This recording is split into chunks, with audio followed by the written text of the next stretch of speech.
दूसरा सेशन शुरू करते हैं।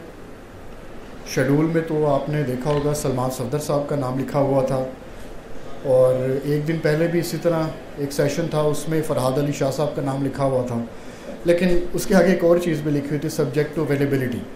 असल में ये दोनों शख्सियात आजकल इतनी ज़्यादा बिज़ी हैं। सलमान सफदर साहब के साथ मैं थ्रू आउट राब्ते में था, लेकिन परसों उन्होंने कहा कि ज़ीशान मुझे तो अडयाला जेल जाना पड़ रहा है, तो कोशिश मैं फिर भी करूँगा, लेकिन वो आज अडयाला जेल गए हुए हैं। तो नेक्स्ट वीक की रिक्वेस्ट उनसे की हुई है, मंडे, ट्यूसडे, वेंसडे, थर्सडे। अगर किसी भी दिन की उन्होंने कमिटमेंट की तो उस दिन कोई और लेक्चर रीशेड्यूल करके कोशिश करेंगे कि उनका सेशन लाजमी हो जाए लॉ ऑफ बेल के ऊपर। तो आज के जो रिसोर्स पर्सन हैं वो मैं ही हूँ, क्योंकि मेरा लेक्चर वैसे तो सबसे पहले दिन शेड्यूल था, लेकिन उस दिन नहीं हो सका। फिर मेरी यही कोशिश थी कि जो बाकी शेड्यूल किए गए हैं वो शेड्यूल हम ना छेड़ें, तो बीच में जिस दिन भी मौका मिलेगा मैं आपके साथ अपना सेशन जो है ना वो कर लूँगा।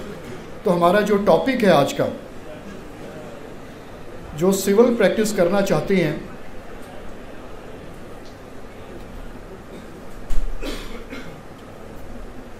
उनके लिए बड़ा अहम है।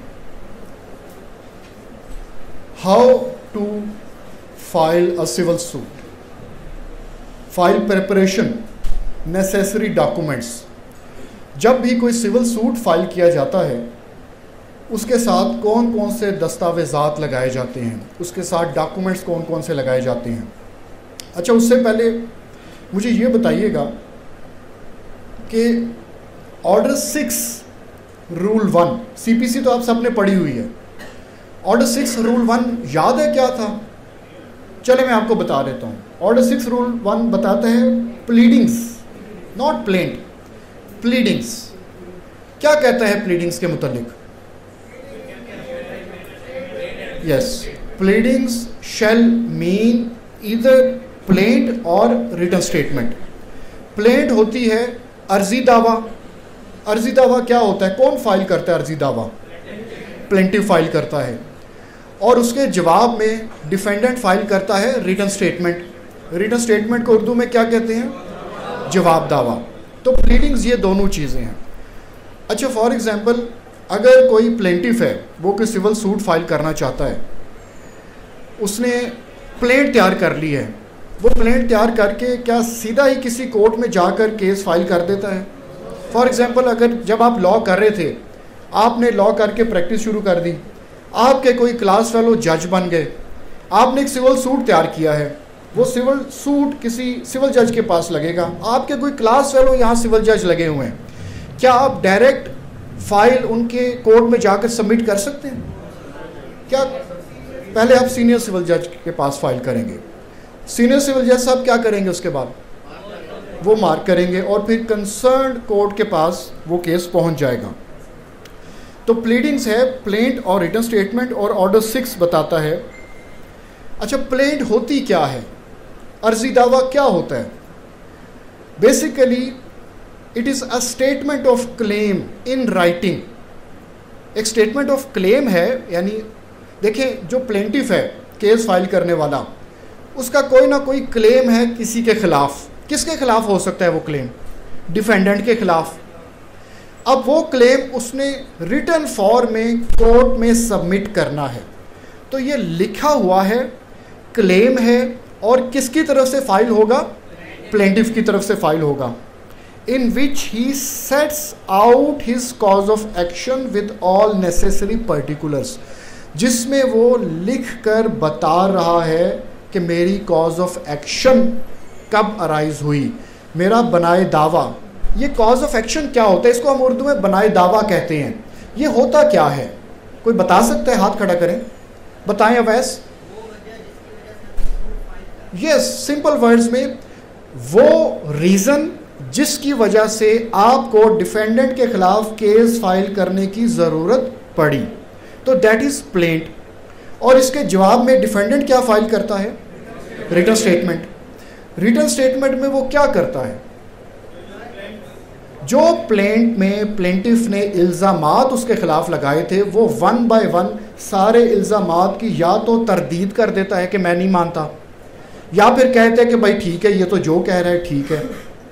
अच्छा, रिटन स्टेटमेंट में जब भी आपने 1 बाय 1 जो पैराग्राफ्स होते हैं प्लेंट के, उनके मुतालिक आपने रिटन स्टेटमेंट में 1 बाय 1 सारे पैराग्राफ्स का जवाब देना होता है। अगर एक पैराग्राफ में लिखा हुआ है कि डिफेंडेंट ने फलाने दिन ये काम किया और आप डिफेंडेंट हैं और आपको लगता है कि मेरे क्लाइंट ने तो ये काम किया ही नहीं कभी, अब इसके जवाब में अगर आप ये लिख दें कि ये गलत है, आप लिख देते इट इज़ डिनाइड, मैं नहीं मानता, इज इट सफिशिएंट? नहीं है भाई, डिनाई कर तो दिया है, सफिशिएंट क्यों नहीं है? फिर रीज़न भी बताना है। अच्छा, जब आप कोई चीज़ डिनाई करते हैं रिटन स्टेटमेंट में, उसको कहते हैं डिनाइल। अब डिनाइल दो तरह के होते हैं, एक होता है इवेसिव डिनाइल और दूसरा क्या होता है? दूसरा क्या होता है? वो बोलो तो सही।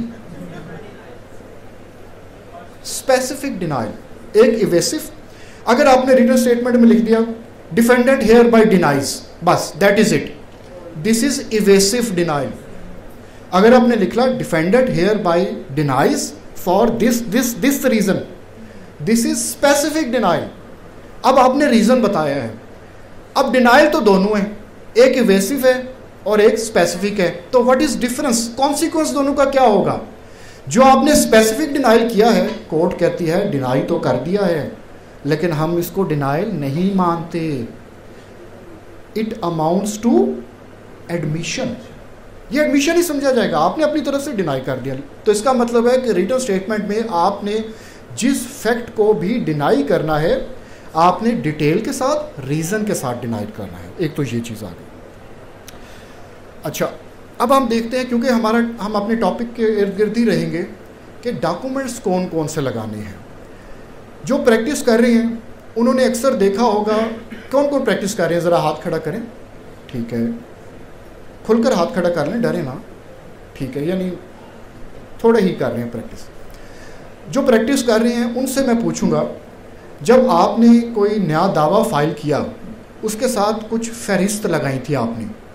अक्सर आपके सीनियर ने कहा होगा कि भाई ये केस फाइल कर दो, इसके साथ ना 7-14 की लिस्ट लगा देना, इसके साथ 13-1 की लिस्ट लगा देना। कभी सुना है ये 7-14, 13-1? ये होते क्या है?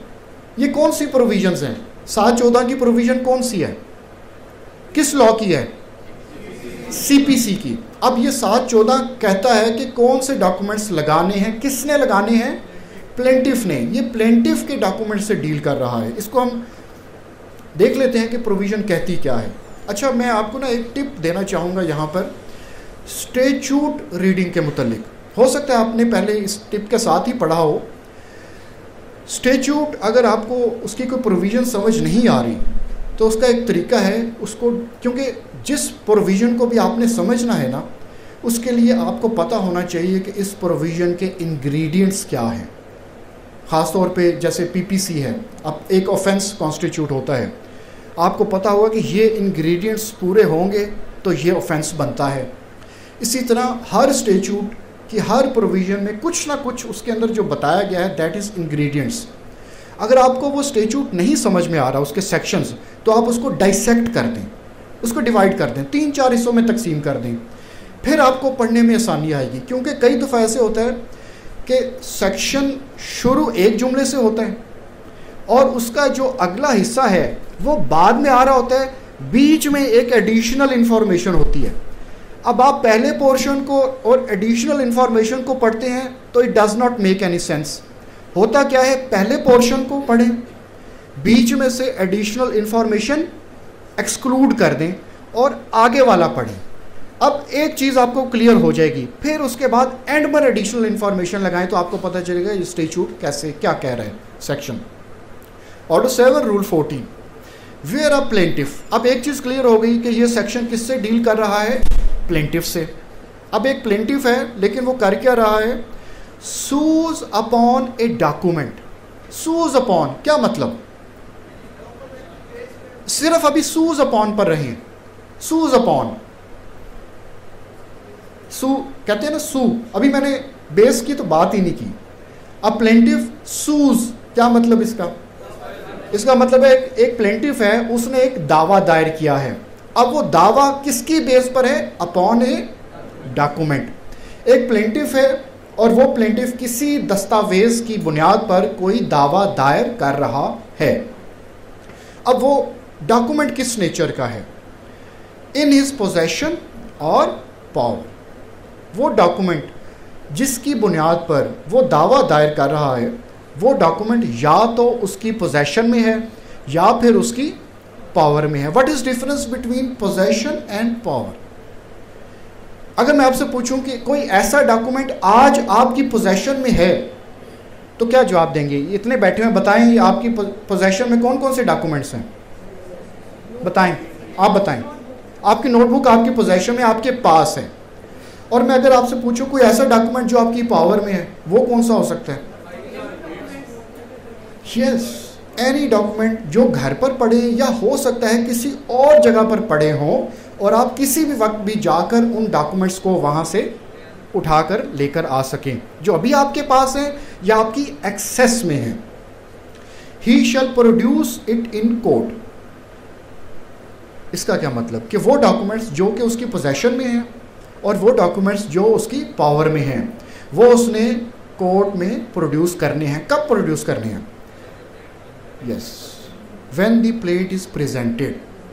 जब भी कोई केस दायर किया जाएगा और वो उस डॉक्यूमेंट की बुनियाद पर दायर किया जा रहा है, तो वो डॉक्यूमेंट जो उसकी पावर में भी है या उसकी पोजेशन में है, तो पहली डेट पर उसने वो डॉक्यूमेंट कोर्ट में प्रोड्यूस करने हैं।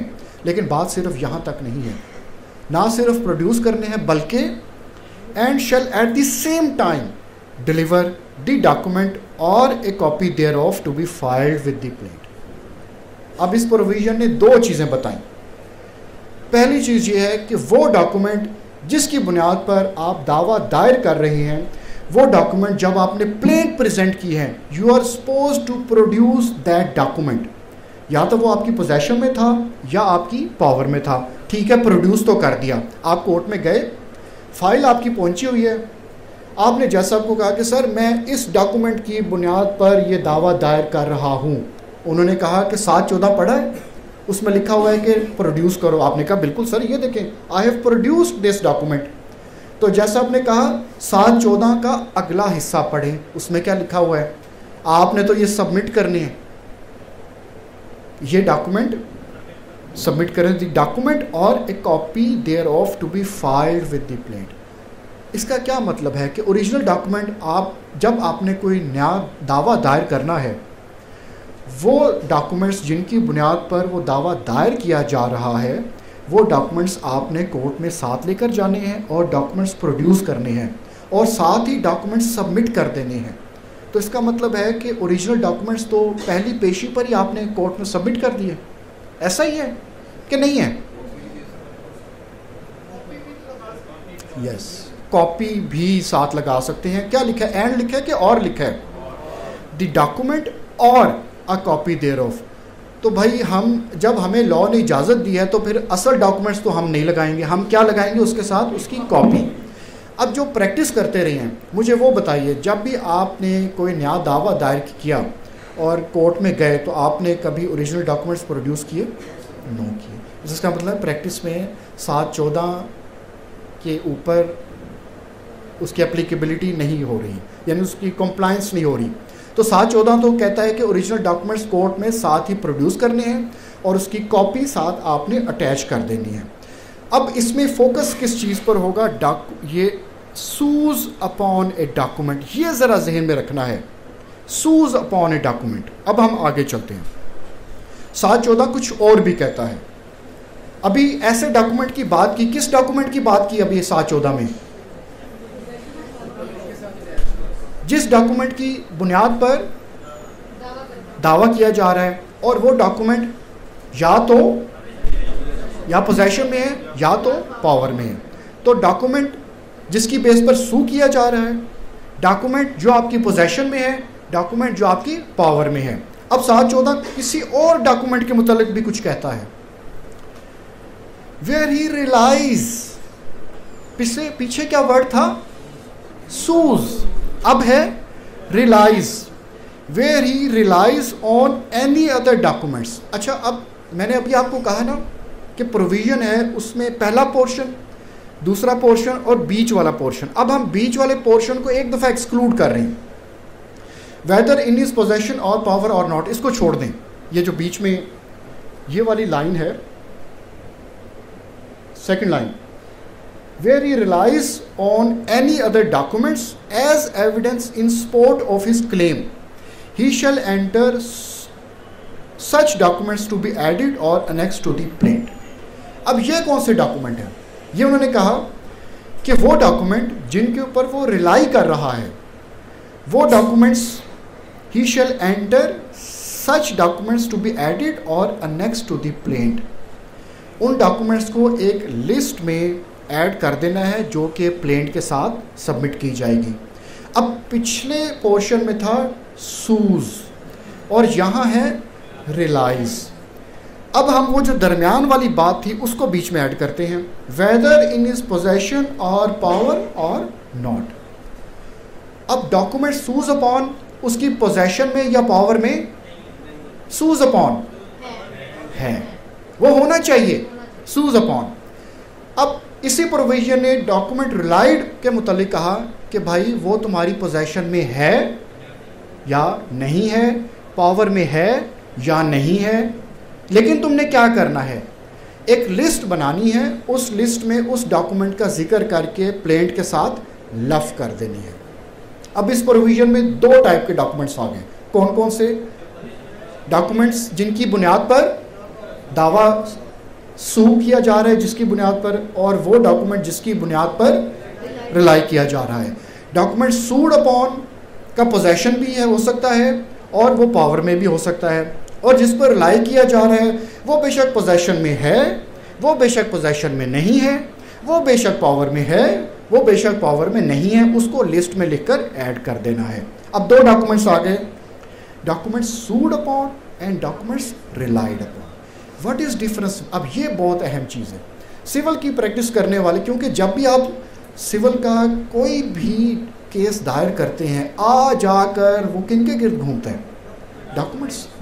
तो इसका मतलब है वो डॉक्यूमेंट सूड अपॉन भी हो सकते हैं, वो डॉक्यूमेंट रिलाइड अपॉन भी हो सकते हैं। तो अब आपको पता होना चाहिए डॉक्यूमेंट सूड अपॉन कौन से हैं, डॉक्यूमेंट रिलाइड अपॉन कौन से हैं। बताइएगा बिलाल, आप बता सकते हैं? बिलाल के पीछे आप बता सकते हैं what is difference between document sued upon and document relied upon? तुक्का मारने की इजाजत है।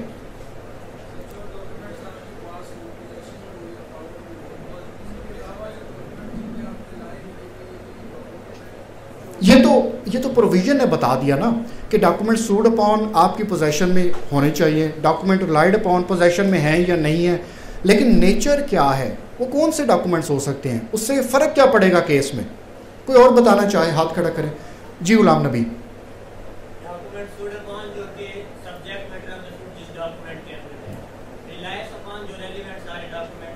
Very good, very good.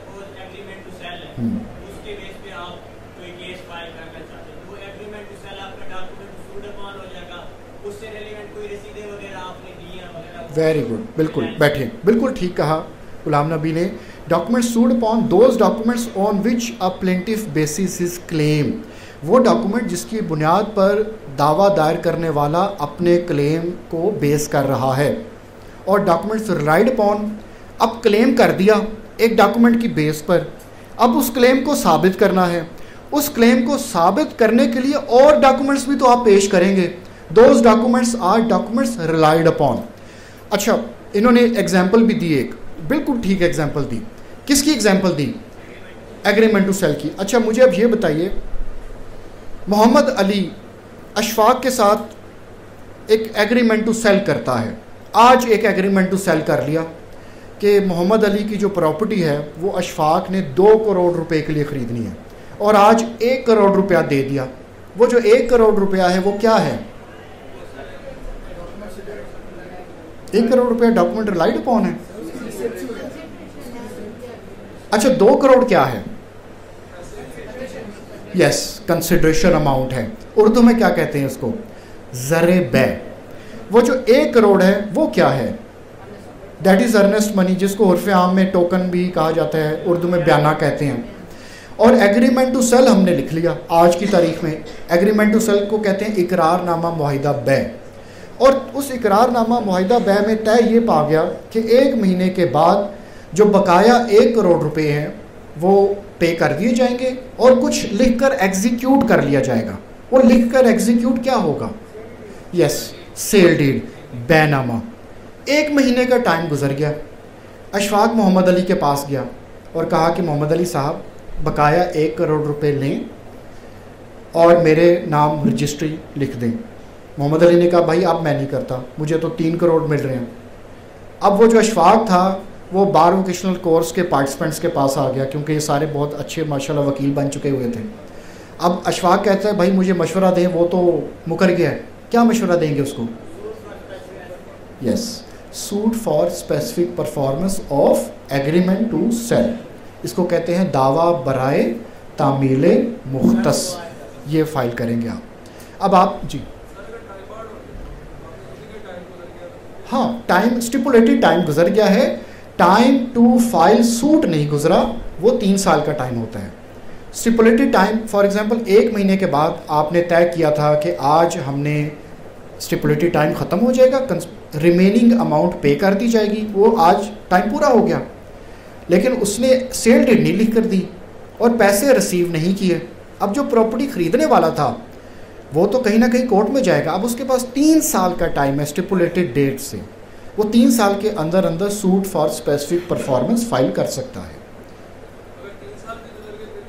3 साल अगर गुजर गए तो कर तो सकता है, लेकिन फिर कंडोनेशन करना पड़ेगा। Each and every day has to be condoned. फिर उसको एक एक दिन का बताना पड़ेगा कि मैं क्यों लेट हुआ। अब इसमें एक चीज़ ये भी मैं इजाफी ही आपको बता दूं, एग्रीमेंट टू सेल 2 तरह के होते हैं। एक वो अगर हमने आज एक तरह का एग्रीमेंट टू सेल किया जिसमें स्टिपुलेटेड टाइम 1 महीने के बाद की रख दी, एक ये एग्रीमेंट टू सेल कर लिया, समझ आ रही है ना? साथ ही एक और एग्रीमेंट टू सेल भी किया किसी और शख्स के साथ, किसी और प्रॉपर्टी से रिलेटेड। उसके अंदर लिखा ही नहीं स्टिपुलेटेड टाइम क्या था, उसके अंदर लिख दिया कि भाई जब पैसे होंगे तो पे कर देंगे या कुछ अर्से तक पे कर देंगे। अब मुझे बताएं इन दोनों केसेस में लिमिटेशन क्या होगी? पहले वाले में तो सर 1 मंथ का स्टिपुलेटेड टाइम है, वो कंसीडर होगा, उसके बाद फिर 3 साल। दूसरे में कि जब उसके पास पैसे थे, पैसे आए, वो उसके पास चला गया लेकिन उसने इनकार कर दिया, तो इनकार से आगे दिया। ये बिल्कुल ऐसे ही है, जिसमें टाइम नहीं लिखा हुआ था उसमें जब रिफ्यूज़ल आया, डिनाइल आया, तो उस रिफ्यूज़ल या डिनाइल से 3 साल स्टार्ट होंगे। जी आप क्या पूछना चाह रहे थे?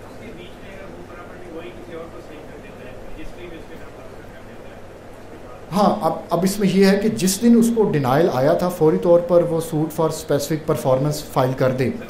लेकिन इसमें मैं आपको बताता हूँ, इसमें फिर ये होता है कि प्रायर अगर एग्रीमेंट टू सेल किसी और के साथ भी हुआ था, इस शख्स के साथ एग्रीमेंट टू सेल पहले हुआ था या दूसरे के साथ पहले हुआ था, तो जो प्रायर परचेज़र है वो फिर उसकी फेवर में।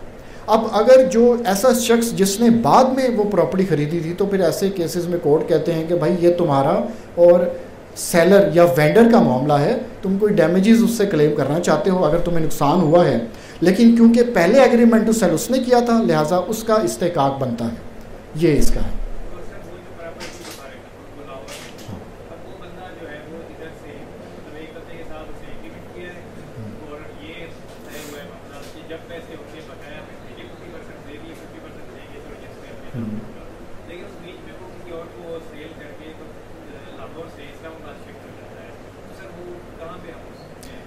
कॉज ऑफ एक्शन कहाँ राइज हुई?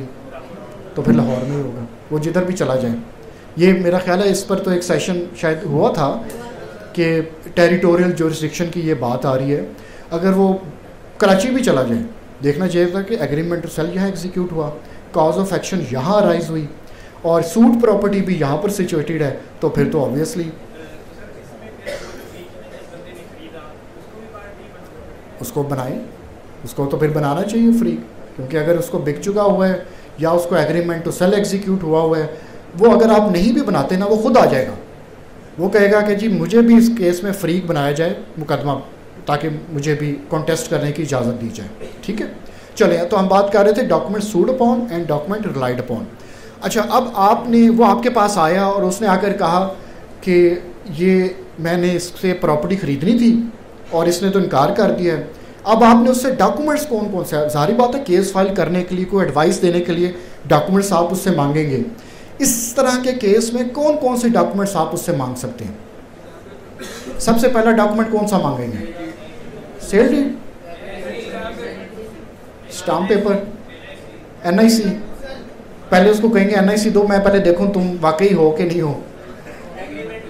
सबसे पहले एग्रीमेंट टू सेल। उसने आकर बताया कि मैंने फलाने शख्स के साथ 1 महीना पहले एग्रीमेंट टू सेल किया, तो आप कहेंगे भाई दिखाओ एग्रीमेंट टू सेल, चलें, सबसे पहला डॉक्यूमेंट। और उसके अलावा अभी आपने बोला सेल डीड, कौन सी सेल डीड? यस, आपने उसको कहना है कि भाई जिसके साथ एग्रीमेंट टू सेल एग्जीक्यूट किया था वो मालिक भी था कि नहीं था।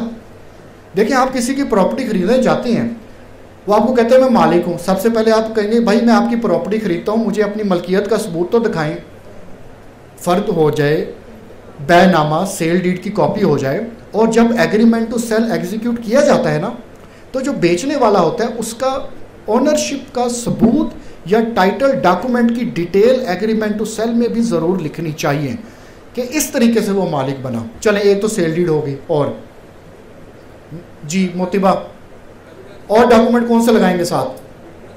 रिसीट्स ऑफ पेमेंट है। यस, रिसीट्स ऑफ पेमेंट कौन कौन सी हो सकती हैं? पेमेंट का कोई अच्छा सा मोड बताएं।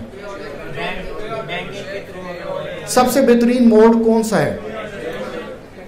अच्छा, 3 मैं आपको बताता हूँ। Number 1 cash, number 2 cheque, number 3 pay order. इनमें से सबसे बेहतरीन कौन सा है? पे ऑर्डर। अगर तो पेमेंट करनी है ना आपके पास, जब आप फील्ड में जाएंगे एग्रीमेंट टू सेल बनाने के लिए क्लाइंट्स आएंगे, वो कहेंगे हम कैश दे रहे हैं, उसको कहे कैश तो कदे देना ही नहीं। वो इसलिए कि कैश देंगे अगले के मुकरने के चांस बहुत ज़्यादा हैं। और चेक कभी लेना नहीं, चेक लेंगे उसके डिसऑनर होने के बहुत ज़्यादा चांस हैं। तो सबसे बेहतरीन तरीका है पे ऑर्डर, क्योंकि पे ऑर्डर जब भी बनता है, पे ऑर्डर इस चीज़ का सबूत है कि पेमेंट करने वाले के बैंक में इतने पैसे मौजूद हैं। जी,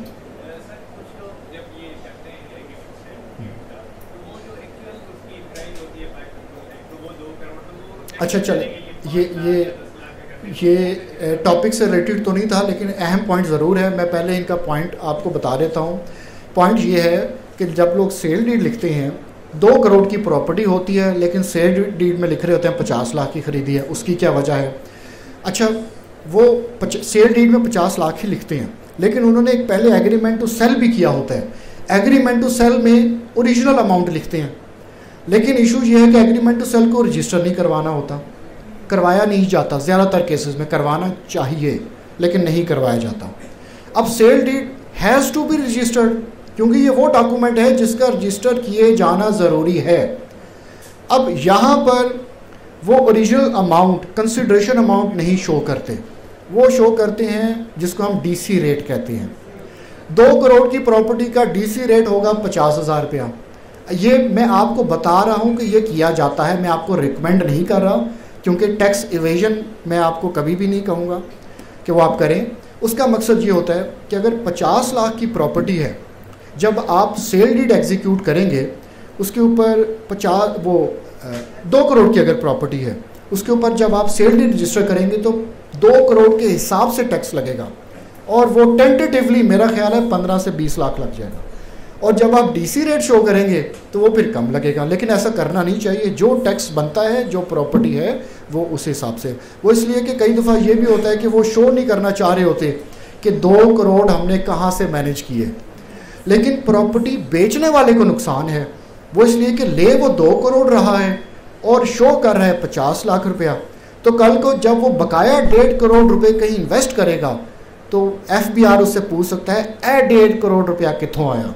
तो इसलिए बेहतर यही है, जो अमाउंट है उसी अमाउंट की सेल डीड एग्जीक्यूट होनी चाहिए। मनी बिल्कुल सियासी गुफ्तगू से परहेज करें।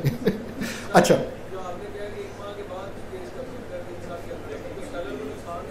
एक माह के बाद भी कर सकता है, 1 माह के बाद नहीं, वो जब स्टिपुलेटेड टाइम गुजर गया है ना, उसके 3 साल के अंदर अंदर कर सकता है। सेलर को नुकसान, भाई अगर सेलर, देखिए हमने तो बात ये की कि जो सेलर था उसकी नीयत में खोट आ गया। अब आप ये नुकसान ये कह सकते हैं कि हो सकता है वेंडी जो ख़रीदना चाह रहा है उसके पास पैसे अरेंज नहीं हुए, यही आप कहना चाह रहे हैं ना, पैसे अरेंज हुए नहीं, सूट फाइल कर दिया उसने और सूट तो चलेगा बेतहाशा टाइम, तो सेलर को नुकसान हो गया। नहीं, अब ऐसा नहीं है, पहले ऐसा ही होता था, अब ऐसा नहीं होता। कोई बताना चाहेगा तो फिर अब कैसा होता है? यस, यही बात है। अब ये होता है कि वेंडी जो बायर है, जैसे ही वो suit for specific performance court में फाइल करेगा और कोर्ट को बताएगा कि 2 करोड़ रुपए कंसिडरेशन अमाउंट थी, 1 करोड़ रुपए अब मैं पे कर चुका हुआ हूँ, बकाया 1 करोड़ रुपए सेलर या वेंडर मुझसे रिसीव नहीं कर रहा, वो तो उसकी नीयत में खोट आ गया। तो कोर्ट कहेगी अच्छा ठीक है, उसकी नीयत में खोट है, तुम तो अभी भी राजी हो ना, you are still willing to perform your part of agreement to sell, तो एक काम करो, जितने रिमेनिंग अमाउंट हैं वो जमा करवा कर उसकी रसीद कोर्ट में नेक्स्ट डेट तक सबमिट कर दो। तो वो पैसे जमा करवाने पड़ते हैं, तो फिर तो सेलर को नुकसान ना हुआ। ये पहले नहीं था, लेकिन अब काफ़ी अरसे से सुप्रीम कोर्ट ने कहा है कि वो पैसे, और वो पैसे ना जमा करवाने पर suit shall be dismissed. Seller के पास फिर देखें, आपने कॉन्ट्रैक्ट में शायद पढ़ा हो, टाइम इज़ क्या है, पूरा करना चाहेंगे? टाइम इज़ मनी तो है ही, एसेंस ऑफ कॉन्ट्रैक्ट, जिसमें आपने टाइम तय किया हुआ था। अब अगर आपको लगता है कि वो पैसे वाकई नहीं मैनेज कर पाया और सेलर उससे रब्ता कर रहा है और वो फिर भी पैसे नहीं दे रहा, तो उसको एक लीगल नोटिस दे सकता है फॉर कैंसलेशन कि भाई टाइम गुजर गया है, तुम पैसे नहीं दे पा रहे, लिहाजा this agreement to sell is hereby cancelled. ठीक है, चले आगे जी। जी वैल्यू है, यू आर कम्युनिकेटिंग, आप उसको कम्युनिकेट कर रहे हैं कि ये कैंसिल किया जाता है, तो बिल्कुल वैल्यू है। चलिए अच्छा, डॉक्यूमेंट जी।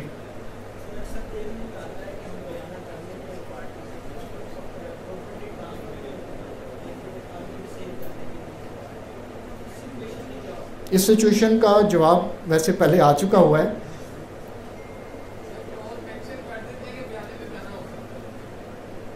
नहीं, बयाने देखें, बयाने पर बयाना अगर हो भी जाए, अगर पहले ए के साथ एग्रीमेंट टू सेल हुआ है और उसके बाद किसी और शख्स बी के साथ एग्रीमेंट टू सेल भी कर दिया है, तो बयाने पर बयाना तो हो गया। अब इसका मतलब है प्रॉपर्टी कितने लोगों को बिक गई? 2 लोगों को। एग्रीमेंट टू सेल 2 हो गए, अब दोनों ही suit for specific performance file कर सकते हैं।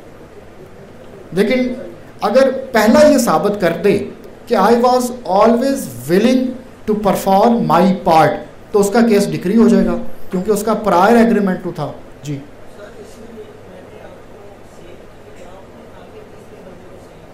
हाँ, ये हो सकता है, ये हो सकता है, इस पर भी लॉ है।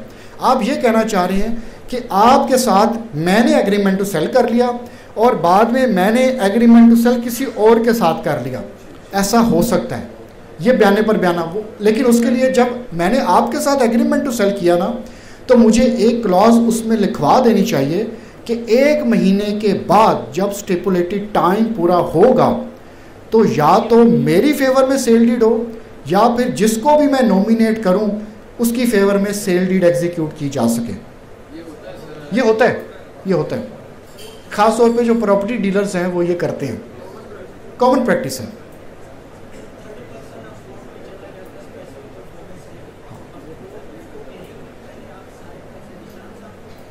बिल्कुल, इसमें तो फिर अब वो अगर थर्ड पर्सन जाता है ना, वो मुझे भी फ्रीक बनाएगा, मुझे भी फ्रीक बनाएगा और आपको भी फ्रीक बनाएगा, क्योंकि आपने मुझे एग्रीमेंट टू सेल एग्जीक्यूट करके दिया, मैंने उसको एग्रीमेंट टू सेल एग्जीक्यूट कर दिया।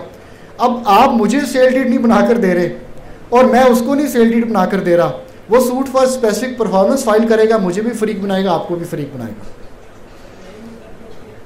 नहीं, आप कैसे मुकर जाएं? जब आपने लिख कर दिया है आप मुकर जाएं, कोर्ट डिक्री करवा लेगी।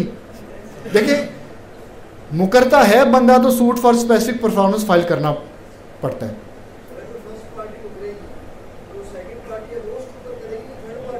थर्ड पार्टी,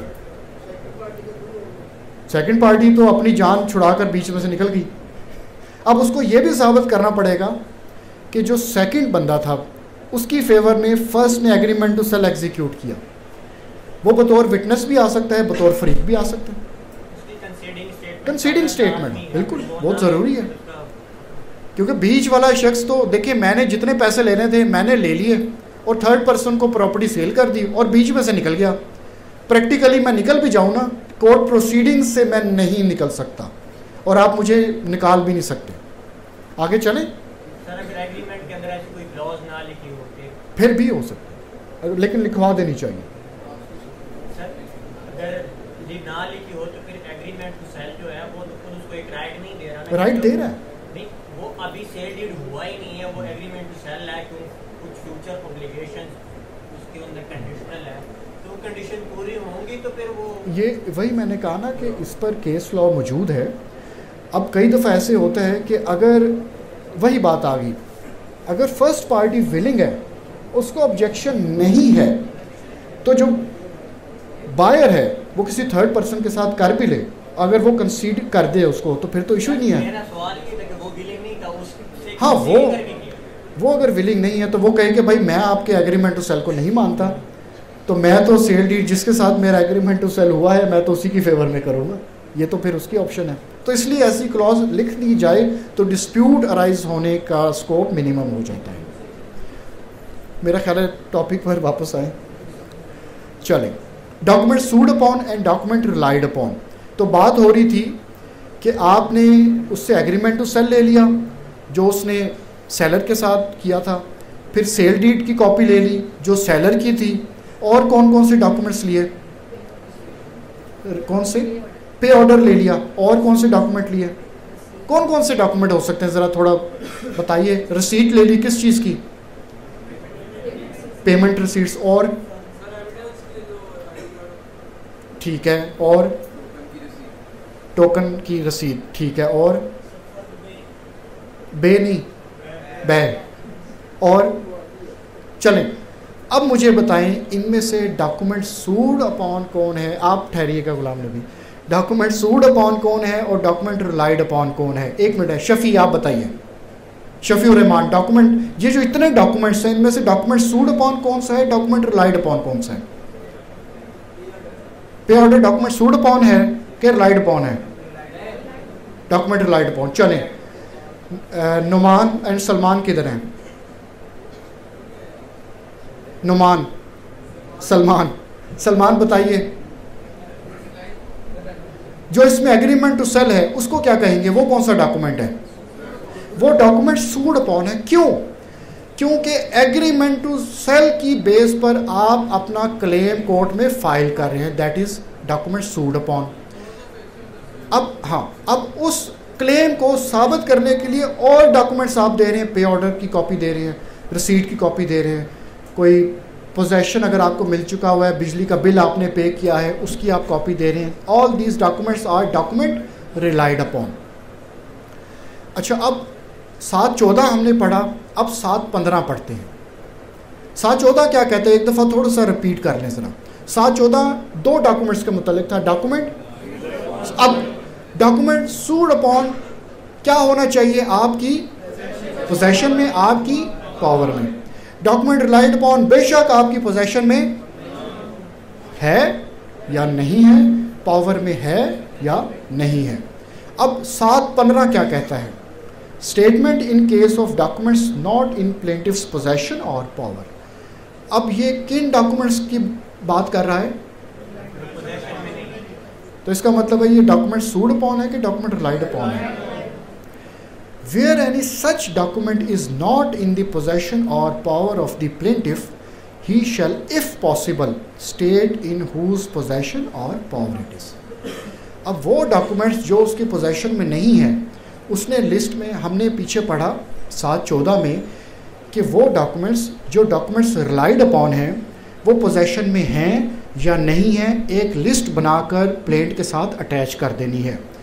अब उसने बताया कि वो डॉक्यूमेंट्स जो उसकी पोजेशन में नहीं हैं वो उसकी पावर में नहीं है, तो वो उस लिस्ट में एक और चीज़ क्या बताएगा कि ये डॉक्यूमेंट किसकी पोजेशन में है, किसकी पावर में, मेरे पास नहीं है।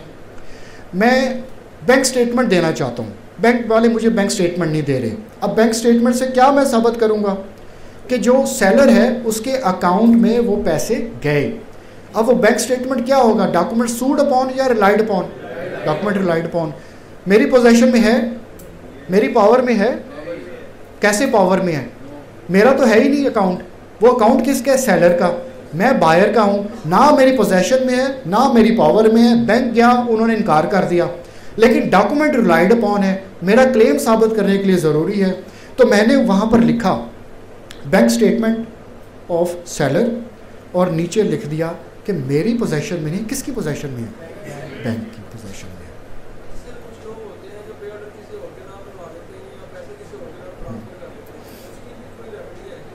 देखें, ये तो फिर कंट्रोवर्सी आ गई।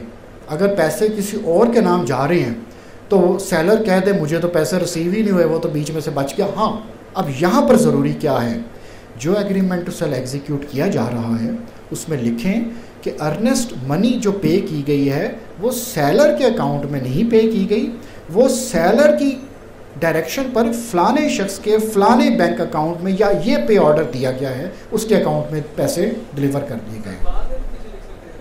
बाद में भी लिख सकते हैं, लेकिन उसके अंदर लिख दिया जाए तो ज़्यादा बेहतर है।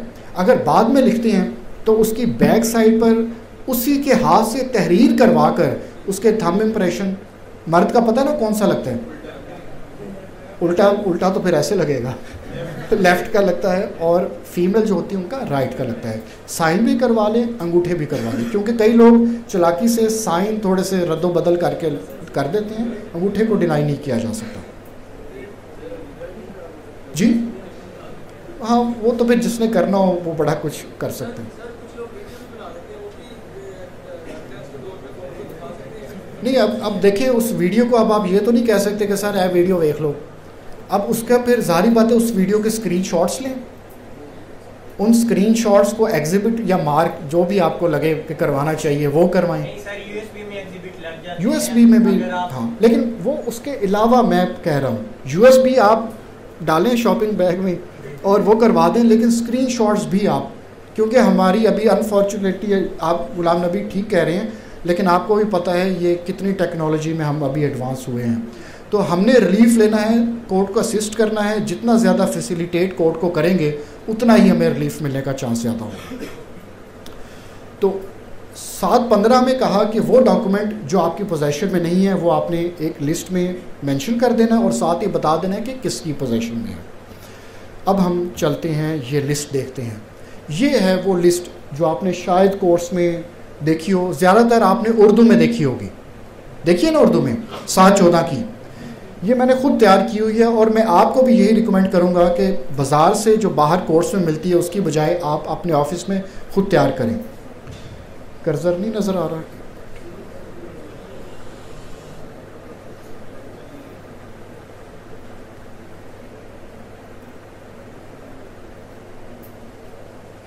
सबसे पहले ऊपर आ गया list of documents under order 7 rule 14, suit number आ गया, टाइटल आ गया। टाइटल क्या होता है, suit for specific performance, is this title?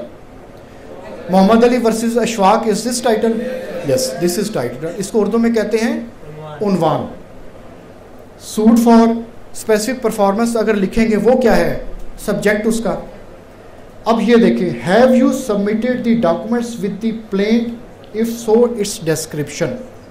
कौन कौन से डॉक्यूमेंट्स लिखेंगे इसमें? डॉक्यूमेंट सूड अपॉन आप लिखें, एग्रीमेंट टू सेल, फिर उसके बाद will you submit other documents which are under your possession and control, if so their description. अब इसका मतलब है ये वो डॉक्यूमेंट्स हैं जो कि डॉक्यूमेंट्स रिलाइड अपॉन है, लेकिन ये वो डॉक्यूमेंट्स हैं, डॉक्यूमेंट्स रिलाइड अपॉन जो आपकी पोजेशन में है, जो आपकी पावर में है। Agreement to sell, document sued upon, वो लिख दिया नंबर 1 में। अगर आपने कोई टोकन मनी की रसीद ली थी, वो डॉक्यूमेंट रिलाइड अपॉन है, वो आपने लिख दिया 2 में। अब नंबर 3 में क्या लिखेंगे? Do you intend to rely on other documents then the description of those and under whose possession those documents are. तो वो डॉक्यूमेंट्स जिनकी बुनियाद पर आपने अपना क्लेम साबित करना है लेकिन वो डॉक्यूमेंट्स आपकी पोजीशन में नहीं है, वो आपने कॉलम नंबर 3 में मेंशन करने हैं। अब यहाँ ऊपर तो लिखा हुआ है 7-14, आपको क्या लगता है वैसे यहाँ क्या होना चाहिए? 7, 14 एंड 15, क्योंकि जो आखिरी कॉलम है वो 7, 15 के मुताबिक है, जो ऊपर वाले 2 कॉलम हैं वो 7, 14 के मुतालिक हैं। तो ये आगे 7, 14, 15 कह लें या 7, 14 रेड विद 15। फॉलो कर लिया इसको? क्लियर? चलो अच्छा, अगर प्लेंटिफ ने documents, he did not produce documents when plaint was filed, क्या होगा फिर? जब उसने प्लेंट सूट फाइल किया तो प्लेंट के साथ कोई डॉक्यूमेंट लगाया ही नहीं, क्या करना चाहिए उसके साथ? माफ़ कर दिया जाए या सज़ा दी जाए? टाइम दिया जाएगा कि आप लगा लें इतने अरसे, अगर नहीं लगाता तो फिर ऐसे ही टाइम दे दिया जाए। Amendment in pleadings, amendment in pleadings 710, 710, what is 710? Return of plaint, territorial jurisdiction नहीं है तो प्लेंट रिटर्न कर दी जाएगी। 7-10 कितने आ गया? 7-11 कॉज ऑफ एक्शन नहीं है, प्लेंट रिजेक्ट कर दी जाएगी। कोर्ट फीस नहीं है, प्लेंट रिजेक्ट कर दी जाएगी। कॉज ऑफ एक्शन तो उसका फिर भी बन रहा है, उसने डॉक्यूमेंट नहीं लगाया। 7-18 क्या कहता है? Inadmissibility of document not produced when plaint filed, सिर्फ हेडिंग तक ही रहें। एक बात उसने कर दी है कि वो डॉक्यूमेंट जो प्लेंट के साथ नहीं दिया गया वो डॉक्यूमेंट क्या है? इनएडमिसिबल है। लेकिन एक रूल, जब भी कोई लॉ भी, where there is a rule there is always an exception, कोई ना कोई एक्सेप्शन तो इसकी भी होगी। अ डॉक्यूमेंट विच ऑट, अब आप एक चीज़ ज़रा नोट कीजिएगा, मैंने हर सेक्शन की या हर ऑर्डर का जो भी है उसकी मैंने डाइसेक्शन की हुई है। A document which ought to be produced in court by the plaintiff when the plaint is presented, किस डॉक्यूमेंट की बात हो रही है? यस, वो डॉक्यूमेंट जो कि प्लेंटिफ को क्या करना चाहिए था? प्रोड्यूस करना चाहिए था when the plaint is presented. अब पहले बात हो रही है ऐसे डॉक्यूमेंट की जो प्लेंट प्रेजेंट करते हुए उसको प्रोड्यूस करना चाहिए था, या फिर ऐसा document to be entered in the list to be added or annexed to the plaint. अब ये कौन से डॉक्यूमेंट्स हैं? राइड अपॉन, क्योंकि डॉक्यूमेंट्स राइड अपॉन के मुतालिक 7-14 ने कहा था कि साथ एक लिस्ट ऐड कर दी जाएगी, उसमें आपने उन डॉक्यूमेंट्स की तफसील बतानी है। अब ना तो प्लेंट प्रेजेंट करते हुए उसने वो डॉक्यूमेंट प्रेजेंट किए, प्रोड्यूस किए, और ना ही जो साथ लिस्ट आनी थी उसके अंदर उन डॉक्यूमेंट्स को मेंशन किया, यानी ना कोई डॉक्यूमेंट सोड अपॉन रहा और ना ही कोई डॉक्यूमेंट रिलाइड अपॉन रहा। तो फिर क्या किया जाए? And which is not produced और एंटर्ड, ना वो प्रोड्यूस किया गया ना ही लिस्ट में एंटर किया गया, shall not be received on his behalf at the hearing of the suit. तो फिर जब, अभी हम हेयरिंग ऑफ द सूट की भी बात करेंगे, तो फिर जब सूट की हेयरिंग होगी तो उस डॉक्यूमेंट को रिसीव नहीं किया जाएगा। कुछ मिसिंग नहीं लग रहा? क्या मिसिंग है? एक्सेप्शन मिसिंग है। रूल यही है, ये जो बीच में वो लाइन डॉट डॉट है ना और ब्रैकेट है, उसके अंदर लिखा हुआ है without leave of the court. अब आपने कोर्ट की परमिशन लेनी है। रूल ये है कि डॉक्यूमेंट सूड अपॉन था, प्रोड्यूस करना था, प्रोड्यूस करके या तो ओरिजिनल, लेकिन ओरिजिनल नहीं दिया जाता, उसकी कॉपी देनी थी, कॉपी नहीं दी, प्रोड्यूस नहीं किया। डॉक्यूमेंट रिलाइड अपॉन था, लिस्ट में नहीं लगाया। अब कोर्ट की हेयरिंग हो रही है सूट की, तो वो डॉक्यूमेंट रिसीव नहीं किया जाएगा, लेकिन कोर्ट की इजाज़त से किया जा सकता है। अब इसकी इजाज़त क्या है? आप कोर्ट में खड़े होकर कहते हैं जज साहब मेहरबानी इजाज़त दे दो, ऐसे करेंगे? एप्लीकेशन फाइल करेंगे। अगर आप प्लेंटिफ हैं, आपने एप्लीकेशन फाइल की, तो जज साहब क्या करेंगे? जज साहब कहेंगे जाएं जाएं, हमने आपको इजाज़त दी। क्या करेंगे? पढ़ेंगे। उन्होंने पढ़ लिया और कहा जाएं, आपको इजाज़त दे दी, तो भाई वही बात होगी। उन्होंने कहा जाएं, आपको इजाज़त दे दी, ऑर्डर हो गया। रिकॉर्ड में डाल देंगे, ज़ाहिर बात है ऑर्डर करेंगे रिकॉर्ड में तो डालनी पड़ेगी। यस बिल्कुल। अब डिफेंडेंट को कहा जाएगा भाई एक एप्लीकेशन आई है और इस एप्लीकेशन में ये डॉक्यूमेंट जिसको प्रोड्यूस नहीं किया गया था, लिस्ट में नहीं डाला गया था, ये डॉक्यूमेंट लेकर आना चाहता है, कॉन्टेस्ट करना चाहते हो एप्लीकेशन को तो बताओ, तो फिर उससे जवाब मांगा जाता है। अब डिफेंडेंट की मर्ज़ी है, या तो वो कॉन्टेस्ट करे या चाहे तो स्टेटमेंट भी दे सकता है, मुझे कोई इतराज़ नहीं है कि ये एप्लीकेशन एक्सेप्ट कर ली जाए। लेकिन पॉइंट ये है कि अगर आपने पहले दिन डॉक्यूमेंट मिस कर दिया, जो 7, 14 और 15 की प्रोविजंस हैं उनकी कंप्लायंस नहीं की, तो ये जो 7, 18 के तहत जो आपको इजाज़त दी जा रही है ना, कोर्ट की परमिशन लेकर आप प्रोड्यूस कर लें, ये एक प्रोविज़न है, ये प्रोड्यूस करने की इजाज़त लेते लेते आपके 5-6 महीने ज़ाया हो जाएंगे। तो फाइलिंग का जो टाइम है उस वक्त डॉक्यूमेंट्स आपने बड़ी एहतियात से प्रोड्यूस करने हैं। हाँ, तो अब है ही ओरली। अब देखें आपकी बात ठीक है, ऐसे होता है। ओरल एग्रीमेंट टू सेल किया जा सकता है कि नहीं किया जा सकता, लेकिन आपको पता है ओरल एग्रीमेंट टू सेल में प्लीडिंग्स भी arm suit for specific performance के जिसमें रिटन एग्रीमेंट टू सेल हो उससे डिफरेंट होगी। आपको डिटेल बतानी पड़ेगी, कहाँ बैठे थे, किस टाइम बैठे थे, बैठे क्यों थे, इसी काम के लिए बैठे थे, और कौन कौन बैठा था, किसके सामने हुआ, ये भी बता दें। कैश दिया उसमें से 5,000 कितने नोट थे, 1,000 कितने नोट थे, ये डिटेल्स हैं। फिर आपको ईच एंड एवरी डिटेल, क्योंकि ओरल एग्रीमेंट टू सेल को साबित करना बड़ा मुश्किल काम है, इसलिए बेहतर यही है अपने क्लाइंट को कभी भी ओरल एग्रीमेंट टू सेल को साबित करने, वो क्या एग्जीक्यूट करने का मशवरा कभी ना दें।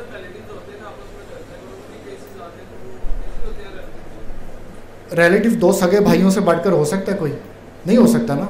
उनको भी कहें कि भाई एग्रीमेंट टू सेल लिख कर करो, लाजमी आपका काम है एडवाइस करना, बाकी मानना ना मानना बाद में फंसना तो उन्होंने नहीं है ना। चलें, ये क्लियर है। ऑर्डर 13 जी जी अमार,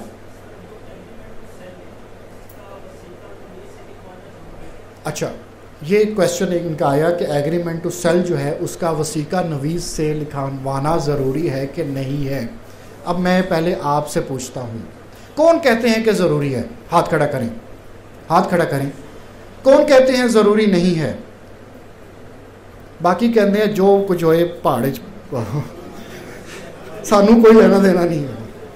ये वो है जिन्होंने कहा ज़रूरी है, यही है ना? नहीं है, नहीं ज़रूरी, ठीक है। अच्छा, ज़रूरी बड़ा कुछ होता है जो पहले लगता है ज़रूरी नहीं है, और जब डिस्प्यूट अराइज होता है ना तो तब पता चलता है कि कितना ज़रूरी था। अगर डॉक्यूमेंट की एग्जीक्यूशन डिस्प्यूटेड, अभी ये आपने जो मैंने आपको मूड के लिए प्रपोजिशन दी है ना, ये आपका क्वेश्चन उसके गिर्द भी घूमता है। जब कोई भी डॉक्यूमेंट कंट्रोवर्शियल हो जाए, उसकी एग्जीक्यूशन डिस्प्यूटेड हो जाए, साबित करना पड़ेगा ना, साबित करना पड़ेगा। साबित करने के लिए कौन कौन से गवाहान लेकर आएंगे बताएं? ठीक है, टेस्टिंग विटनेस और स्क्राइब कौन होता है? वसीका नवीस। तो तब फिर आपने अपना वर्जन स्ट्रेंथन करने के लिए, और आपको पता है कि अब जब एग्रीमेंट टू सेल या कोई सेल डीड लिखी जाती है ना, तो उसके नीचे एक छोटी सी लाइन भी ऐड की जाती है कि यस ड्राफ्टेड बाय, और ये किसी वसीका नवीस का काम नहीं है, ये वकील का ही काम है।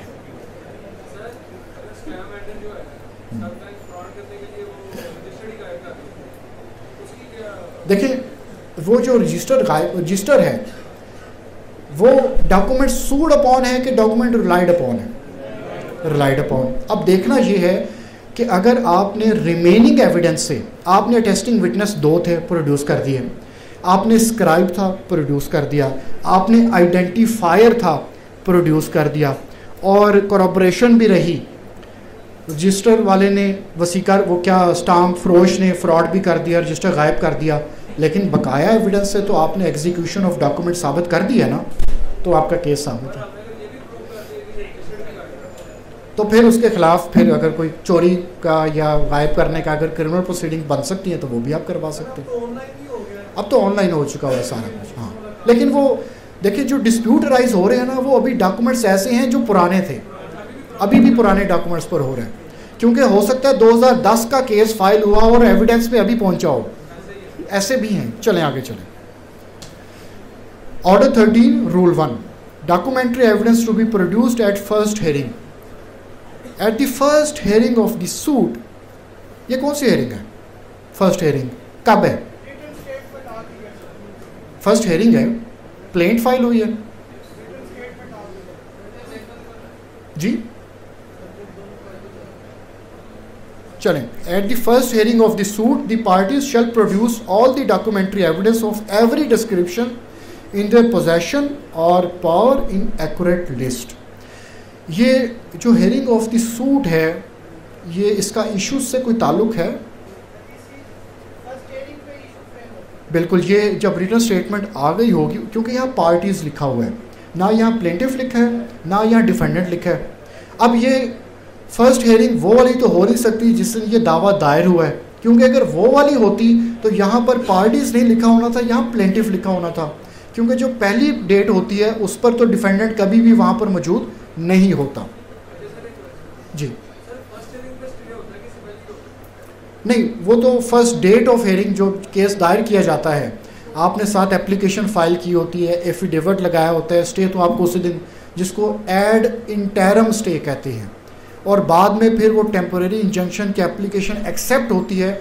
जब डिफेंडेंट आ जाता है, रिटन स्टेटमेंट दे देता है, उस स्टे की एप्लीकेशन का रिटन रिप्लाई दे देता है, तो फिर आर्गूमेंट्स होते हैं स्टे की एप्लीकेशन पर, या एप्लीकेशन खारिज हो जाती है या एप्लीकेशन एक्सेप्ट हो जाती है।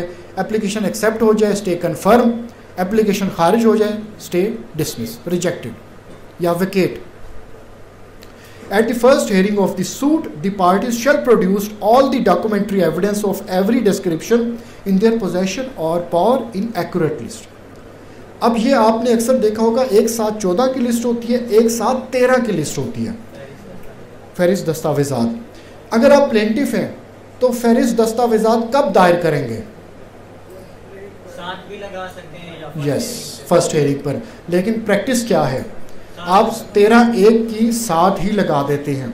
अब 13(1) में कौन कौन से डॉक्यूमेंट्स का जिक्र करेंगे? अगर आप प्लेंटिफ हैं, सारे जितने आपने लगाए, जो आपकी पोजेशन में है, जो आपकी पोजेशन में नहीं है, डॉक्यूमेंट सूड अपॉन भी, डॉक्यूमेंट रिलाइड अपॉन भी, वो सारे के सारे आपने उसके अंदर मेंशन कर देने हैं। अगर आप प्लेंटिफ हैं तो आप पहले भी लगा सकते हैं, और जब इशू फ्रेम होने वाले हों, रिटन स्टेटमेंट आ गई हो, तब भी लगा सकते हैं। और डिफेंडेंट, क्या ये डिफेंडेंट ने भी लिस्ट देनी है?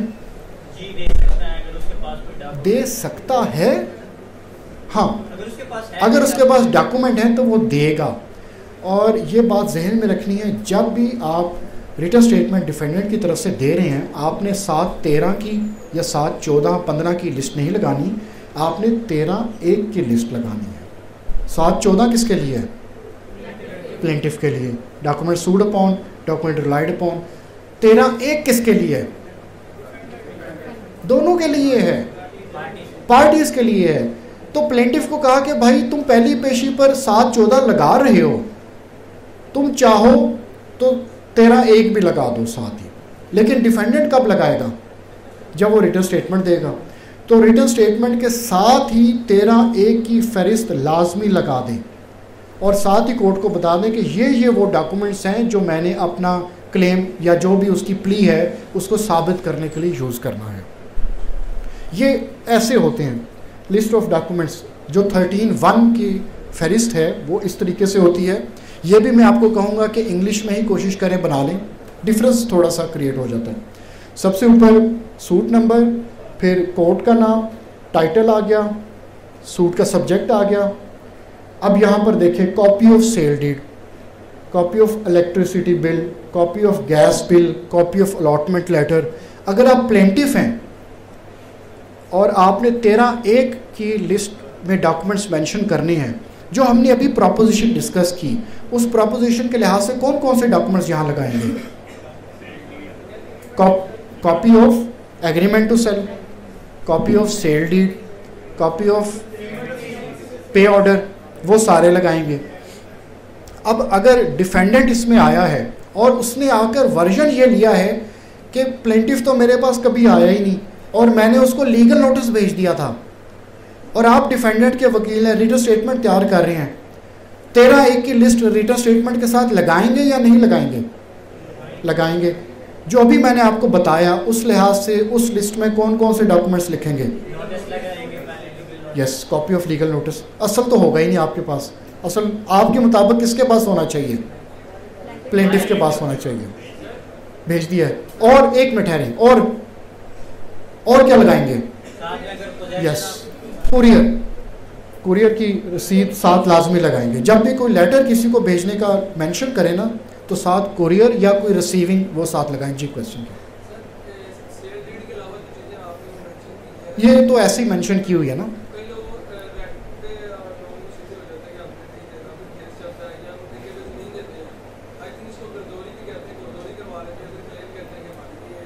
देखिए, ये तो अब हर केस के अपने सर्कमस्टांसेस, अपने फैक्ट्स, अपने डॉक्यूमेंट्स होते हैं।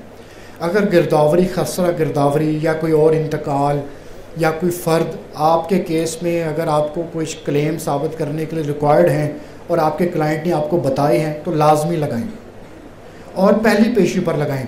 मैं जब हाई कोर्ट का काम करता हूँ ना, तो अक्सर जो नीचे ट्रायल कोर्ट से केस आते हैं उसमें डॉक्यूमेंट नहीं दिया गया होता और क्लाइंट से जब पूछा जाता है वो कहते हैं कि वकील साहब ने क्या सी जो लोड पाएगी तो मैं तो कहांगा उदों दे छड़ना। वो वकील साहब ने कभी कहा ही नहीं होता। तो पहली पेशी पर ही को ये जहन से निकाल दे कि कोर्ट ने आपको कहना है कि भाई एग्रीमेंट टू सेल आपने मेंशन किया हुआ है, एग्रीमेंट टू सेल की कॉपी बराए मेहरबानी लाएं ताकि आपका केस साबित हो और आपके हक में डिक्री किया जाए। नहीं, कोर्ट ने कभी नहीं कहना, जज साहब ने कभी नहीं कहना। जज साहब को पता भी नहीं होता आप एविडेंस करवा रहे होते हैं, आपका केस क्या है। अक्सर जजेस को फाइल का तभी पता चलता है जब फाइनल आर्गूमेंट्स होते हैं। एक सिविल सूट कितने साल चलता है? कम से कम बहुत खींच लें 2 से 3 साल चलेगा ना। पहले उसमें पार्टीज़ को नोटिस जाएंगे, फिर रिटन स्टेटमेंट आएगी, फिर एविडेंस रिकॉर्ड होगी, क्रॉस एग्जामिनेशन, फाइनल आर्गूमेंट्स, पता नहीं 4 से 5 से 6 जजेस ट्रांसफ़र हो चुके होते हैं। जिस जज के पास एविडेंस रिकॉर्ड हुई होती है, हो सकता है कल को उसने फाइनल आर्गूमेंट्स सुनने ही ना हो, कोई और जज हो। तो ये डॉक्यूमेंट्स पहली दफ़ा ही जो भी आपकी एक्सेस में है, पावर में है, पोजेशन में है, वो लाजमी लिस्ट में भी लगा दें और कॉपी साथ लगा दें। बाद में फिर प्रॉब्लम क्रिएट होती है। अच्छा, जिस तरह हमने पढ़ा कि 7, 14 या 15 उन लिस्ट में अगर कोई डॉक्यूमेंट्स आपने लगाने थे, डॉक्यूमेंट सूड अपॉन प्रोड्यूस करना था, डॉक्यूमेंट रिलाइड अपॉन पोजेशन में है या नहीं है, लिस्ट में लिखना था, नहीं किया आपने प्रोड्यूस, लिस्ट में नहीं लिखा, तो इनएडमिसिबल है, रिसीव नहीं किया जाएगा, लेकिन कोर्ट की लीव से रिसीव किया जा सकता है। ये किस प्रोविजन में पढ़ा हमने? 718, वेरी गुड, 718 में पढ़ा। 13(1) ने कहा पार्टीज़ के जो भी पोजेशन में है या नहीं, जो भी डॉक्यूमेंट्स हैं रिलाइड अपॉन, सूड अपॉन, 13(1) में लिखो। अब यहाँ पर भी ये बात है कि 13(1) में जो डॉक्यूमेंट्स लिस्ट में देने थे वो नहीं बताए तो फिर क्या होगा? What if documents are not produced as per Order 13, Rule 1, Effect of non-production of documents? क्या हो सकता है अगर आपने डॉक्यूमेंट्स 13(1) की लिस्ट में नहीं दिए? क्या हो सकता है? सीधा ही डिसमिस कर दिया, प्लेंटिफ को डिसमिस कर दिया। Plaintiff, you are dismissed. क्या होना चाहिए?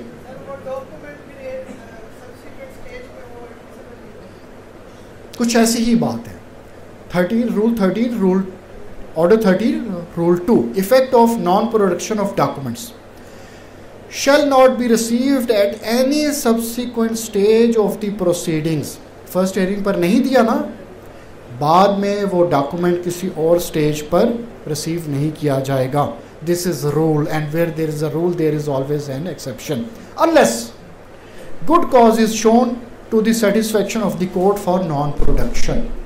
अब यहाँ पर फोकस किस चीज़ पर होना चाहिए? वो कोट एंड कोट क्या होना चाहिए? फोकस किस चीज़ पर होना चाहिए? Good cause. वकील साहब ने कोर्ट में एप्लीकेशन दी कि 13(a) वाली मैं प्रोविज़न की कंप्लायंस नहीं कर सका था, डॉक्यूमेंट मैं प्रोड्यूस करना चाहता हूँ, एप्लीकेशन दी और कहा सर मैं भूल गया सी। Is it a good cause? क्या गुड कॉज होनी चाहिए? हमारे पास अवेलेबल नहीं था, क्योंकि अगर आप विजिलेंट नहीं थे तो उसका बेनिफिट आपको नहीं मिल सकता, नुकसान ज़रूर होगा। आप ये नहीं कह सकते कि सर मुझे याद नहीं रहा या डॉक्यूमेंट देकर गया था मैं उसको लगाना भूल गया। आपको कोई ना कोई गुड कॉज बतानी पड़ेगी, और गुड कॉज सबसे बड़ी क्या हो सकती है, ये पहले मेरे पोजेशन में नहीं था। लेकिन अगर आप सिर्फ यही कहते हैं ना कि पहले मेरे पोजेशन में नहीं था अब आ गया है, इज़ दिस सफिशेंट? नो। फिर क्या बताएंगे? फिर ये भी बताएंगे ठीक है पहले तो पोजेशन में नहीं था ना, अब कहाँ से पोजेशन में आया। तो ये सारी बातें आपको कोर्ट में बतानी पड़ेंगी। फिर कोर्ट आपको इजाज़त देगी कि ठीक है अब आपको ये डॉक्यूमेंट प्रोड्यूस करने की इजाज़त दी जाती है। लेकिन ये इजाज़त किस तरह दी जाएगी? वही जो पहले कहा था, डिफेंडेंट कॉन्टेस्ट करेगा इसको। हाँ, डिफेंडेंट कह देते हैं एप्लीकेशन दी प्लेंटिफ ने, ये अच्छा ये एप्लीकेशन सिर्फ प्लेंटिफ देगा या डिफेंडेंट भी दे सकता है? क्यों? क्योंकि ऑर्डर 13 रूल 1 में लिखा हुआ था पार्टीज, तो ये ना सिर्फ प्लेंटिफ की बात हो रही है, डिफेंडेंट की भी। अगर डिफेंडेंट ने एप्लीकेशन दी, प्लेंटिफ ने कहा कि जैसा मुझे कोई एतराज़ नहीं है, तो जैसा क्या करेंगे ऐसे सिचुएशन में? क्या करना चाहिए?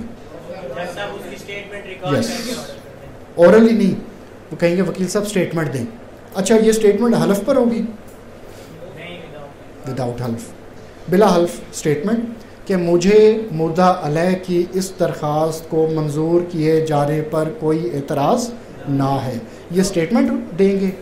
और अक्सर ये भी लिख दिया जाता है कि वसीका हर जाना कि 100 छोटी मोटी कॉस्ट लगा दी जाए, तो नीचे जैसा आप ऑर्डर करेंगे कि on the basis of statement recorded by council for the defendant application filed by the plaintiff is here bye accepted. अब ये शॉर्ट ऑर्डर है, लेकिन अगर कॉन्टेस्ट होता है तो फिर डिटेल ऑर्डर होगा कि ये वजह थी, ये गुड कॉज बताई है और इस वजह से इसको इजाज़त दी जाती है।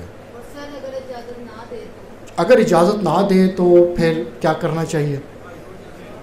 सीधा ही हाई कोर्ट चले जाएं, सेशन कोर्ट चले जाएं। अच्छा सेशन कोर्ट चले जाएं, क्यों चले जाएं सेशन कोर्ट? जाना ही है ना, ये साथ तो है।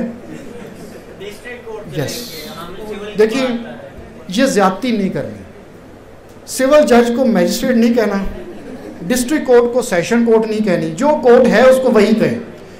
एक ही डेजिग्नेशन होता है डिस्ट्रिक्ट एंड सेशंस जज, सिविल जज कम judicial magistrate, additional district and sessions जज। जब वो कोई अपील सुनता है ना सिविल की, तो वो एडिशनल डिस्ट्रिक्ट जज की कैपेसिटी में सुन रहा है। अब आपसे अगर पूछा जाए कि सिविल कोर्ट की अपील कहाँ करेंगे, अब उसको अगर उस प्रेमिसेस को सेशन कोर्ट कहा जाता है ना, तो आप सेशन कोर्ट ना के आपके डिस्ट्रिक्ट कोर्ट में। तो हम देखेंगे whether this order is appealable और नॉट। अब क्योंकि ये बात हो गई है तो मेरा ख्याल है ये भी चीज़ आपको पता होनी चाहिए कि ये कैसे पता चलेगा कि कोर्ट ने कोई ऑर्डर किया है, दैट ऑर्डर इज अपीलेबल और not. Yes, order 43 rule 1, order 43 rule 1 में एक लिस्ट दी गई है। जब भी कोई कोर्ट ने ऑर्डर करना है और आपने उस ऑर्डर को चैलेंज करना ऊपर वाली कोर्ट में, सबसे पहले ऑर्डर 43 रूल 1 निकालें, उसको खोलेंगे, उसमें लिस्ट दी गई होगी कि फ़लाने फ़लाने सेक्शन फ़लाने ऑर्डर के तहत जो भी डिसीजन पास किया जाएगा, जो भी ऑर्डर पास किया जाएगा, उसके ख़िलाफ़ अपील हो सकती है कि नहीं हो सकती। अगर वो उसमें मेंशन नहीं है तो आप अपील नहीं कर सकते। फिर क्या करेंगे? फिर रिवीजन करेंगे। फिर कई केसेस में रिव्यू भी किया जाता है, लेकिन रिव्यू का स्कोप बहुत नैरो होता है। अभी मैं देख रहा था कल, मेरा ख्याल है बारान साहब ने आपको बताया था रिवीजन क्या होती है, रिव्यू क्या होता है। सेम कोर्ट में क्या होता है? रिव्यू। उसको उर्दू में क्या कहते हैं? नज़र सानी। नज़र सानी दूसरी नज़र, एक निगाह डाली, अब आपने कहा दूसरी निगाह डालो। जैसा आपने एक ऑर्डर पास किया और अब आप उनको कह रहे हैं रिव्यू करो, व्यू रिव्यू। नज़र सानी, जिसने पहली नज़र डाली है वही दोबारा नज़र डालेगा, तो वही बंदा जो पहले। एक और भी कॉन्सेप्ट डेवलप हो रहा है, क्यूरेटिव रिव्यू का। हाँ वो भी है, जो सुप्रीम कोर्ट के रिव्यू के बाद वाली। वो हम अभी हम क्योंकि सिर्फ ट्रायल कोर्ट की हद तक है तो हम वहीं पर रहेंगे, वो फिर टॉपिक बड़ा खुल जाएगा। तो नज़रसानी होती है रिव्यू, और रिवीजन ऊपर वाली फोरम, और उसको उर्दू में कहते हैं निगरानी। जो निगरान होता है वो हमेशा ऊपर वाला ही होता है। चलें, ये हो गया ऑर्डर 13 रूल 2, गुड कॉज बतानी पड़ेगी। अच्छा, और कौन कौन, अभी हमने कौन कौन से डॉक्यूमेंट्स देखे जो साथ लगाने हैं? फहरिस्त देखिए ना अभी, ऑर्डर 7 रूल रेड विद 15, कितने कॉलम थे उसके? 3। माहा पहले कॉलम में क्या लिखेंगे? ऑर्डर 7 रूल 14 की जो लिस्ट है उसके सबसे ऊपर वाले कॉलम में क्या लिखेंगे? कौन से डॉक्यूमेंट का जिक्र आएगा? प्लेंटिफ ने लिखना है डॉक्यूमेंट सूड अपॉन, जिसकी बेसिस पर वो अपना क्लेम लेकर आ रहा है। फिर उसके नीचे वाला कॉलम जो उसकी पोजेशन, वो डॉक्यूमेंट जो उसकी पोजेशन में है, वो डॉक्यूमेंट सूड अपॉन नहीं है। डॉक्यूमेंट इसमें कौन सा आएगा? इसमें कौन सा आएगा? जो कि उसकी पोजेशन या पावर। इसमें कौन सा आएगा? जो कि उसकी पोजेशन में नहीं है, पावर में नहीं है। और साथ क्या बताना है कि किसकी पोजेशन में है, किसकी पावर में है। हाँ जी माहा, पता चल गया? रिपीट करेंगी? नहीं।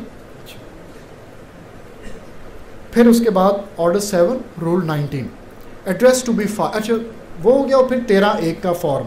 13(1) का फॉर्म किसने देना है? प्लेंटिफ ने भी, डिफेंडेंट ने भी। ठीक है, और उसमें सारे डॉक्यूमेंट्स का जिक्र आएगा। Address to be filed with plaint, हर प्लेंट के साथ दावे फहरिस्त पता जिसको कहते हैं। Every plaint shall be accompanied by a proceeding giving an address at which service of summon notice या अदर। ये प्लेंटिफ बता रहा है, एक साथ अलग से लिस्ट दे रहा है जिसको कहते हैं फ़र्द पता। अब वो फ़र्द पता का फॉर्मेट क्या होता है? ये है उसका फॉर्मेट। ऊपर फ़र्द पता लिखा हुआ है। अब फील्ड में ये बाहर ही इस निकले, आप उनको कहें कि फ़र्द पता दे दें, वही उर्दू वाला। लेकिन फिर मैं आपको मोटिवेट करूँगा कि अपने कंप्यूटर्स पर अपना फॉर्मेट तैयार करें। वैसे किसका? फ़र्द पता का मतलब है एड्रेस ऑफ प्लेंटिफ, वो हमने प्लेंट में उसके साथ लिखना है अलग से एक लिस्ट में। और उसका फॉर्मेट ये होता है, जिस तरह 7, 14, 15 का फॉर्मेट बताया, 13(1) का फॉर्मेट बताया, ये फॉर्मेट है फ़र्द पता। एक फ़र्द क्या होता है? हम कहते हैं ना कि फ़र्द ले भाई, अपनी फ़र्द लेकर आओ। ये थोड़ा सा कॉन्सेप्ट ये भी मैं आपको बता दूं। फ़र्द का मतलब कोई टाइटल डॉक्यूमेंट नहीं होता, और रजिस्ट्री का मतलब कोई टाइटल डॉक्यूमेंट नहीं होता। हालांकि मुझे पता है आप यही समझते हैं। अपनी रजिस्ट्री लेके आओ, मतलब सेल डीड लेकर आओ। Every document that is registered is a registry. एक रन डीड को रजिस्टर करवा ले, वो भी रजिस्ट्री बन जाएगा। ये कहाँ लिखा है कि सेल डीड को ही रजिस्ट्री कहना है? नहीं। ये कहाँ लिखा है कि रेवेन्यू डिपार्टमेंट जो फ़र्द देगा वही फ़र्द है? फ़र्द होता है डॉक्यूमेंट। तो फ़र्द पता एक ऐसा डॉक्यूमेंट जिस पर पता दिया गया है, सिंपल।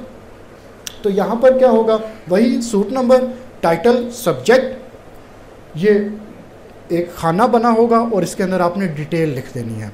मिस्टर फलाना, सन ऑफ फलाना, कास्ट, रेजिडेंस। जी आप पूछिए।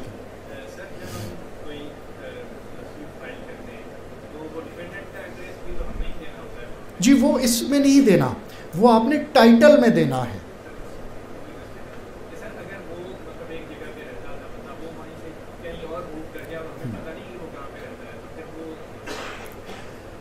नॉन एड्रेस, अभी शुक्र है आपने ये क्वेश्चन नहीं पूछा कि हमें तो उसका कोई एड्रेस भी नहीं पता, क्योंकि ये क्वेश्चन अक्सर आते हैं। और मैं उसको ये कहता हूँ कि तुम एक बंदे नाल कॉन्ट्रैक्ट कर रहे हो, लेन देन कर रहे हो, तो तुम्हें पता ही नहीं एड्रेस कितने तक है।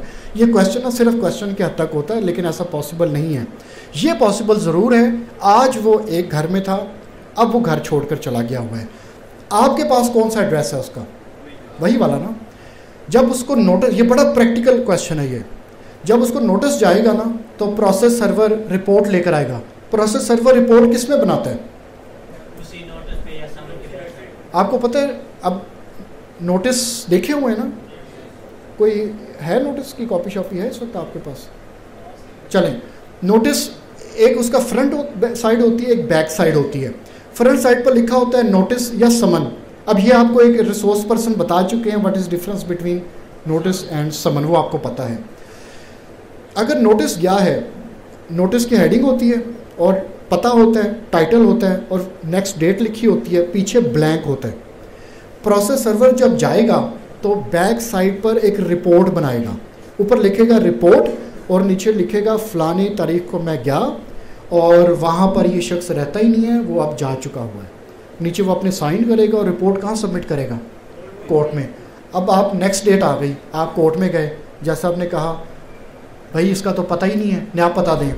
न्याय पता है नहीं आपके पास, क्या करेंगे आप? Yes, very good. अब आप कोर्ट में एफिडेविट सबमिट करेंगे, this is the only known address of defendant जो कि मेरे पास है, इसके अलावा और कोई मेरे पास उसका एड्रेस नहीं है। तो फिर कोर्ट जो भी उसके बाद प्रोसीडिंग है चस्पांदगी की, फिर अखबार इश्तिहार कोर्ट कर देगी। ये उसका तरीका है, ठीक है। फ़र्क पता हो? अब कितने डॉक्यूमेंट्स हो गए? 7, 14, 15, 13 एक और 7, फ़र्क पता। अब आ गया list of legal representatives of plaintiff.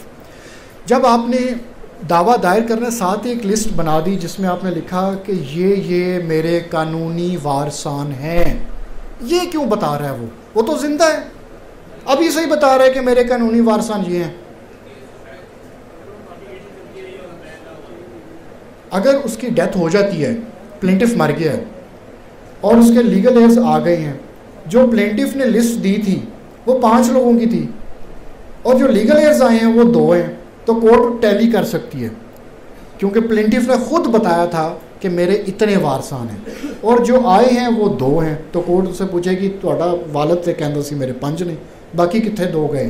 तो ये कई दफ़ा ऐसे होता है, ख़ास तौर पे अनफॉर्चुनेटली, क्योंकि हमारे यहाँ बदकिस्मती से बेटियों को, बहनों को अभी भी प्रॉपर्टी में हिस्सा देने का रवाज नहीं है। होना नहीं चाहिए, इस्लामी कानून है, देना चाहिए। तो वो क्या करते हैं भाई साहिबान, वो कहते हैं जी हम ही उसके 2 बेटे हैं, बेटियां हैं ही कोई नहीं। तो इसलिए वो पहले से ही बता देता है। इसको कहते हैं मुमकिना वारसान।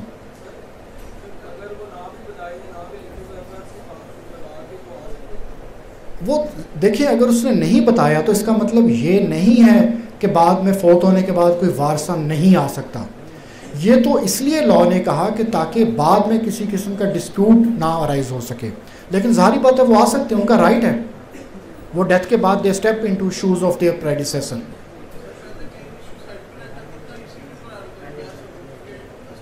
असल वारसा बिल्कुल ऐसे हो सकते हैं।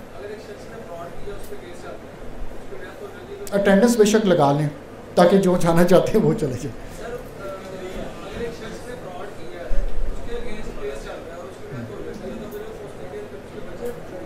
देखिए, फ्रॉड तो उसने किया है ना, फ्रॉड तो उसने किया है, लेकिन जो डॉक्यूमेंट है उसको भी तो डिक्लेयर करवाना है कि ये फ्रॉडुलेंटली एग्जीक्यूट हुआ था। तो असल तो वो डॉक्यूमेंट है, उस डॉक्यूमेंट जारी बात है उसके फिर वारसान आ जाएंगे आगे। नहीं, सज़ा नहीं मिलनी होगी। सज़ा होती है क्रिमिनल प्रोसीडिंग्स तो फिर ख़त्म होगी ना। लेकिन सिविल केस है, अब फॉर एग्जांपल एक बंदे ने झूठी सेल डीड बना ली है फ्रॉडुलेंटली, आपने उसके खिलाफ केस फाइल कर दिया डिक्लेरेशन का, उसकी डेथ हो गई। अब वो जो सेल डीड उसने बनाई थी उसके बेनिफिट उसके वारसान भी तो लेंगे उसमें से, क्योंकि वो उस डॉक्यूमेंट की बुनियाद पर उसके हकदार बन रहे हैं। तो अब आप उनके वारसान को फ्रीक बनाएंगे, क्योंकि आप उसकी डेथ के बाद भी उस सेल डीड को अभी भी चाहेंगे कि नल एंड वॉइड डिक्लेयर करवाया जाए। ये लिस्ट आ गई और ये इस तरीके से होती है list of legal representatives of the plaintiff 7/26 की। अगर वाइफ है, बेटा है, बेटी है, जितने भी हैं वो 1 by 1 यहाँ पर सारे मेंशन कर दिए जाते हैं। हम लोग उर्दू में कहते हैं मुमकिना वारसान की फहरिस्त। क्यों? हो सकता है आज उसके 5 वारसान हों, 6 महीने बाद उससे फ़ोन करके पूछे, वो कहे जी 3 और हो गए हैं, 2 शादियाँ कर ली हैं, 2 शादियाँ इकट्ठी कर ली हैं, अच्छा 3 शादियाँ इकट्ठी कर ली है, चलें आगे चलें। नहीं, वो पॉलीगैमी इस्लाम में फिर आपको पता है उसने पहली बीवियों से इजाज़त लेकर वो फिर। अच्छा, और डॉक्यूमेंट्स इसमें कौन कौन से लगेंगे जल्दी कर लेते, वाइंड अप, क्योंकि आप थके हुए होंगे, वीकेंड भी है आज। कोर्ट फी अगर उसके साथ है वो भी लगेगी, वकालतनामा लगेगा। एफिडेविट कब कब लगेगा? कोई एप्लीकेशन, अगर आपने प्लेंट स्पेसिफिक परफॉर्मेंस का दावा दायर किया है, आप स्टे भी लेना चाहते हैं, तो स्टे के लिए आप प्लेंट में तो नहीं लिखेंगे ना, अलग से टेम्परेरी इंजंक्शन की एप्लीकेशन देंगे, और एप्लीकेशन देंगे तो उसका एफिडेविट भी साथ होगा। फिर इसके साथ कॉपी ऑफ बार कौंसल का कार्ड भी लगा लेना चाहिए और प्लेंटिफ का CNIC, और एक एफिडेविट, ये इंडेक्स भी अक्सर लगा दिया जाता है। In the court of senior civil जज Lahore, suit number, title, suit for declaration. अच्छा, इंडेक्स जो है वो रिक्वायरमेंट नहीं है, लॉ नहीं कहता, लेकिन इसको लगाने का मकसद ये है ताकि फैसिलिटेट किया जा सके। अगर आपकी फ़ाइल 100-150 की है तो आपने नंबरिंग की हो, इंडेक्स लगाया हो, आप फौरी तौर पर कोर्ट को कह सकते हैं जी काइंडली पेरूज पेज नंबर 100, उस पर ये डॉक्यूमेंट है। हाई कोर्ट में तो इंडेक्स नहीं लगाएंगे, ऑब्जेक्शन रेज कर लेंगे वो। हाई कोर्ट में इंडेक्स लगाना ज़्यादा ज़रूरी है। तो ये डॉक्यूमेंट्स हैं, एक दफ़ा दोबारा रिपीट कर लेते हैं। 7-14-15, 13-1 और लिस्ट ऑफ लीगल रिप्रेजेंटेटिव्स, फर्क पता, और कौन सी, इंडेक्स। तो ये तलबाना, पहले ये होता था कि तलबाना वगैरह साथ नहीं देते थे आप, क्योंकि जब आप फाइल करते थे कोर्ट नोटिस का ऑर्डर करेगी तो आप तलबाना जमा करवाएंगे, लेकिन अब वो भी साथ ही दे दिए जाते हैं नोटिस वगैरह। तो ये है हमारा सिविल सूट का कौन कौन से डॉक्यूमेंट्स लगेंगे। चलें जी, छुट्टी करिए।